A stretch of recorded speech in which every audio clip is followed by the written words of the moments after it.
Before the first spear was raised, before a single ship sailed, the war between Xerxes and Greece began as a dream in which the sea itself pulled away, revealing a silent road across the water. Tonight, let me tell you this story slowly.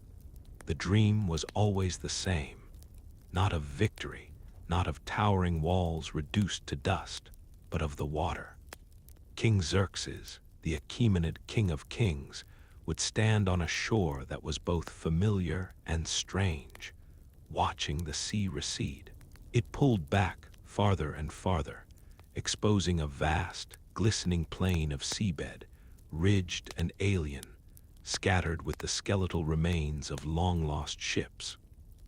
A silent highway, beckoning, stretching all the way to the horizon. He would wake with the taste of salt on his lips, a heavy and terrible possibility settling behind his eyes. The Magi called it an omen, a sign that the gods themselves were drawing back the veil. This was not a dream of conquest, they said, but of correction, of something left unfinished. His father, the great Darius, had been checked and humiliated by a distant chain of rocky city-states at the edge of the known world, a place called Greece. On the plains of Marathon, a debt of blood and honor had been left unpaid. And now, the dream had returned as a summons. The sea itself would make way for the Persian host. Thus began the gathering of an army the world had never seen before, and would not see again for centuries. It was not an army so much as a slow-moving nation, set in motion by the will of a single man. From the satrapies of Egypt and Bactria, from the valleys of the Indus and the shores of the Aegean, they came, the immortals 10,000 strong, their robes threaded with gold, their spears rising like a living forest. Saka horsemen with curved axes, Arab camel riders, Libyan charioteers, Ethiopian infantry, their bodies painted in white and vermilion. For days, the earth trembled beneath their passing. And still, Xerxes was not satisfied. At the narrow strait of the Hellespont, where Asia looks toward Europe, his engineers attempted something never meant to be done. They bound the sea with ships. Hundreds of triremes and pentaconters were lashed together, forming a floating bridge across the water. Earth was packed upon it, and high walls of hide were raised along its sides, so that the horses would not see the depths below and panic. For 7 days and 7 nights, the endless river of men, animals, and wagons flowed across this impossible road. When a storm rose and shattered the bridge, some whispered that Poseidon himself had intervened. Xerxes did not pray. He ordered the sea to be whipped with 300 lashes, and he cast iron fetters into the water as if to bind it in chains. The bridge was rebuilt, stronger than before. The King of Kings would not be defied by water or by men. News of this approaching cataclysm flowed westward, a cold tide of dread washing over the jagged coastlines and sun-baked hills of Greece. In the councils of the city-states, fear bred paralysis. Some, like powerful Argus and wary Crete, offered only tokens or silence. The oracle at Delphi, that mouthpiece of Apollo, breathed cryptic doom, speaking of wooden walls and divine Salamis. But in 2 cities, the response was forged not in panic, but in a cold, defiant fire. Athens, the vibrant, troublesome democracy, whose very existence was an affront to Persian absolutism, listened to a canny son of Alcmaeon named Themistocles. He saw the future in the construction of a massive fleet, the wooden walls the oracle promised. He persuaded his fractious people to invest a vast silver strike from Laurium, not in a public dole, but in the building of 200 of the fastest, deadliest triremes in the Aegean. Their mission was not to defeat the Persian army, that was impossible, but to master the sea, the lifeblood of the invasion. And in the stern, austere valley of Laconia, the other heart of resistance beat. The Spartans, born and bred for war above all else, understood the nature of the threat in the most visceral terms. Their law, their life, their very identity was one of disciplined, peerless sacrifice. When the Persian envoys arrived in Sparta, demanding the symbolic offering of earth and water in token of submission, they were thrown down a well. "Dig it out for yourselves," the ephors are said to have replied. The insult was absolute, the declaration of war complete. But the Spartans were bound by a religious festival, the Carnia, and could not march in full force until it was complete. They would not break their sacred laws, even for survival. Yet they would not do nothing. A king would go with his personal bodyguard, a holding action, a message.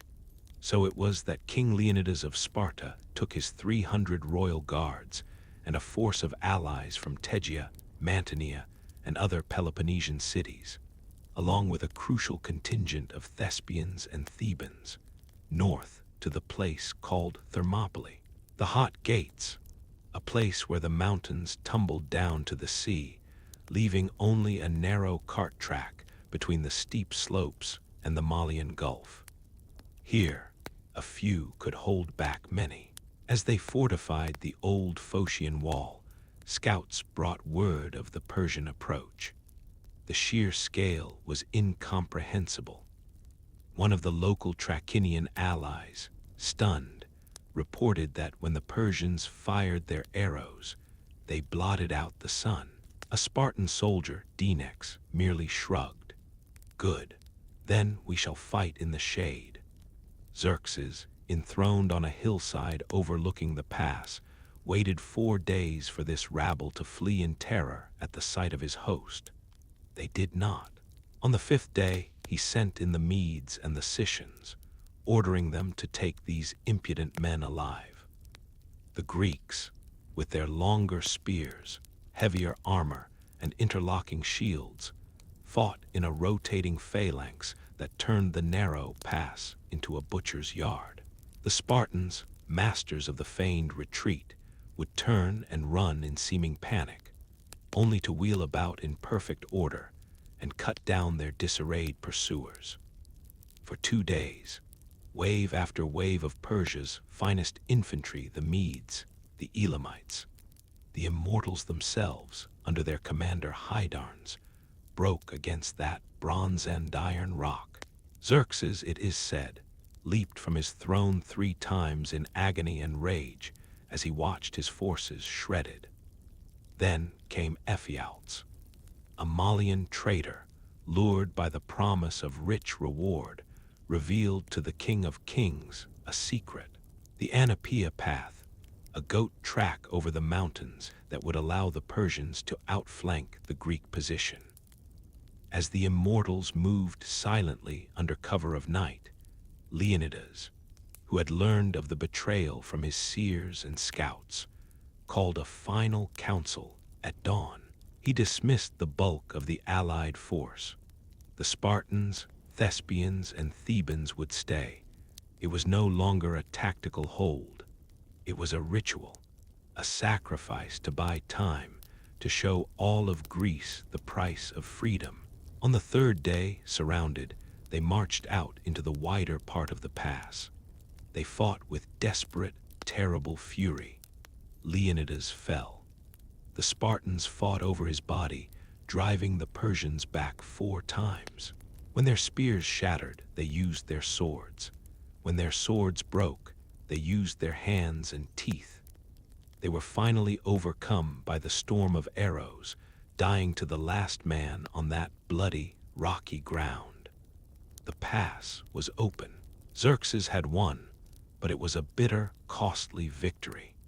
He had the body of Leonidas decapitated and crucified, an act of fury that betrayed a deep, unspoken fear. This was not the behavior of a king towards mere brigands. This was the rage of a god who has been challenged by a mortal. Greece still lived, and the story of the 300 began to spread, a spark on the wind, far faster than the Persian army could march. While Xerxes advanced, his fleet shadowing the army's progress down the coast, Themistocles executed a masterstroke of psychological warfare. He had inscriptions carved on rocks at every watering hole the Persian fleet might use, appeals to the Ionian Greeks in Xerxes' navy. Remember, you are our kin. Change sides, or at least fight sluggishly. The message was less for the Ionians than for Xerxes himself, sowing a seed of distrust that would poison his command. The Greek fleet, unified under the Spartan admiral Eurybiades, but driven by Themistocles' cunning, fell back to the narrow straits of Salamis, an island just off the coast of Athens. They watched, seething with helpless rage, as the Persian army poured into Attica. Athens was evacuated to the last soul, the women and children sent to the Peloponnese and Salamis. The men boarded the triremes. They watched from the decks as the Acropolis, their holy heart, was taken, its temples looted and put to the torch. A pillar of black smoke rose over the Saronic Gulf, a taunt and a challenge.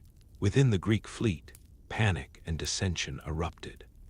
The Peloponnesian commanders wanted to fall back to the Isthmus of Corinth to defend their own homes.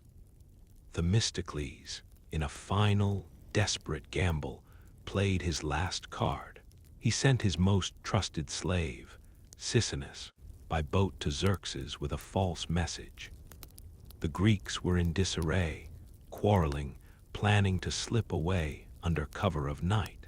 If the King of Kings moved quickly, he could trap them all in the strait and destroy them in one blow. Xerxes, perhaps haunted by the memory of the stiff resistance at Thermopylae, perhaps overconfident from his march through Athens, took the bait.